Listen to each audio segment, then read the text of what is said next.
Hi guys, good evening. Welcome back once again to the EdWord. I'm your host Eddie, and in tonight's video I will be discussing what I thought of the latest episode of The Walking Dead, which premiered just a few minutes ago on AMC.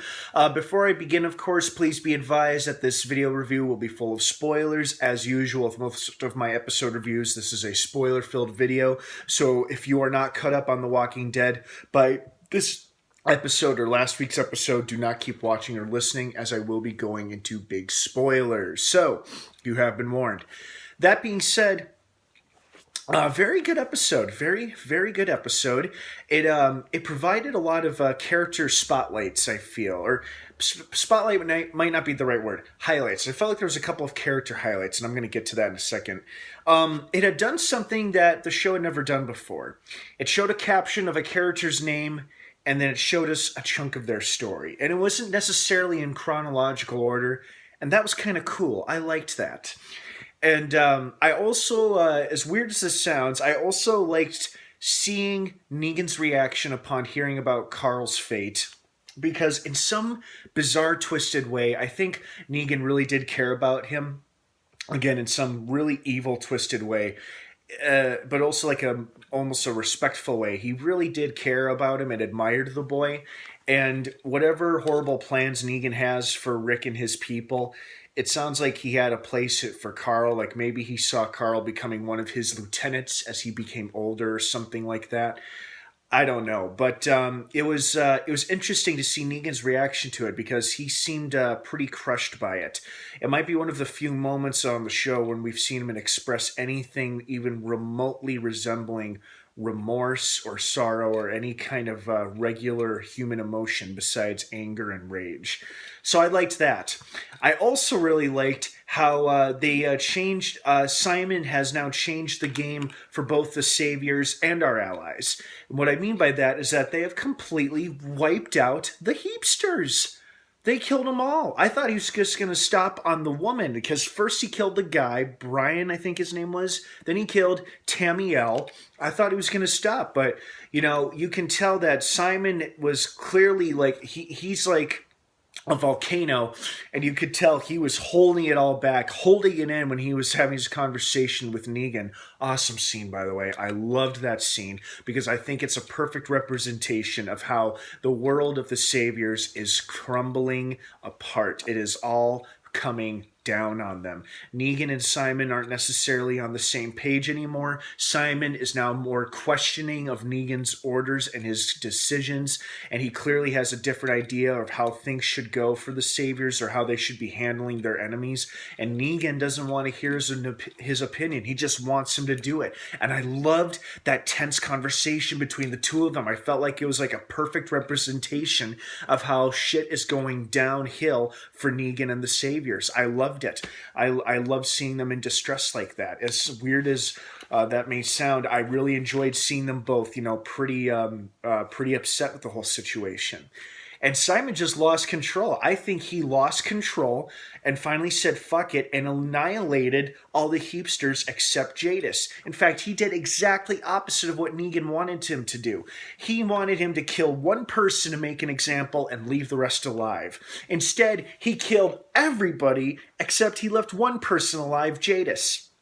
And Jadis, unfortunately, is not a one-woman army. She cannot take on the Saviors or Rick and his allies all by herself. It seems like now she's more willing to join the allies now that she's lost everything and all of her people due to the Saviors. But Rick doesn't seem to want to have anything to do with her, and he doesn't seem to feel sorry for her in the slightest either. I think when he and Michonne got there, he was just incredibly disappointed that they lost potential manpower, and that is exactly what I mean by when Simon has changed the game for the Saviors and the Allies, is that he took out a big chunk of fighting force, which is all of the Heapsters except Jadis. So now they can't help the Saviors, and they can't help the Allies. Now, will Oceanside eventually join our heroes? I certainly hope so. That would be very, very cool to see. Unfortunately, it doesn't seem like that's going to be happening anytime soon. And the one thing that did confuse me or throw me off about this episode is that Aaron said that he wasn't necessarily going back to Hilltop or back to Oceanside. So he's just kind of taking a squat, sitting there in the woods as if he was expecting them to come back to make sure he had left or something. I'm not sure what his game is, but if he's got a plan, then I'm sure he's going to try to convince them as best he can. I really do hope that he's successful in getting Oceanside to join them in the war, because now they really do need him.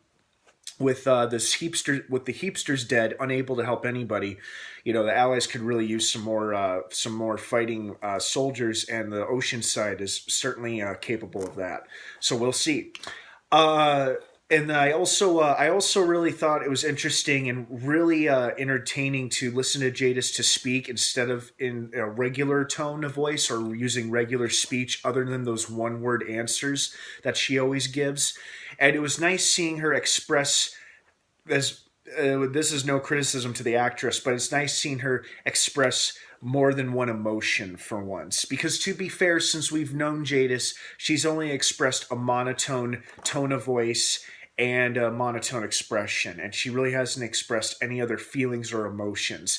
We saw her get worked up, we saw her get angry, we saw her get heartbroken, and now she's speaking in complete sentences again, and we learned a little bit about her. It turns out before the apocalypse, she was quite the painter, and she came to the heaps to draw inspiration from the garbage, from the trash. She used it for her painting and whatnot. I was kind of hoping we would learn more about how she and her fallen allies came to live there and call the place home, and how they all became a big unit together.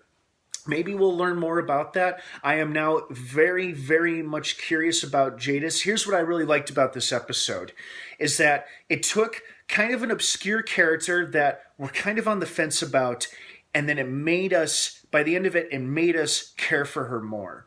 At least that's what it did for me. I am now very, very interested, and I'm very excited to see what becomes of Jadis. Will she join the Saviors? I highly doubt it. Or will she join Rick and his allies in the war? Or will she help no one? Will she just start trying to live on her own? Who can say? But I am very, very excited about the potential, the possibility for the growth of this character and what is going to happen to her. So I'm looking forward to it. But man, this was like such a great Simon episode. And Simon is one of my new favorite villains. He has been since he was first introduced in season 6. And this may sound kind of weird, but I always enjoy watching Simon lose his temper, lose his shit. And that tense conversation leading right up to the shootout of the garbage people. I loved seeing him on his toes and really, really trying to keep it all in and not lose his temper.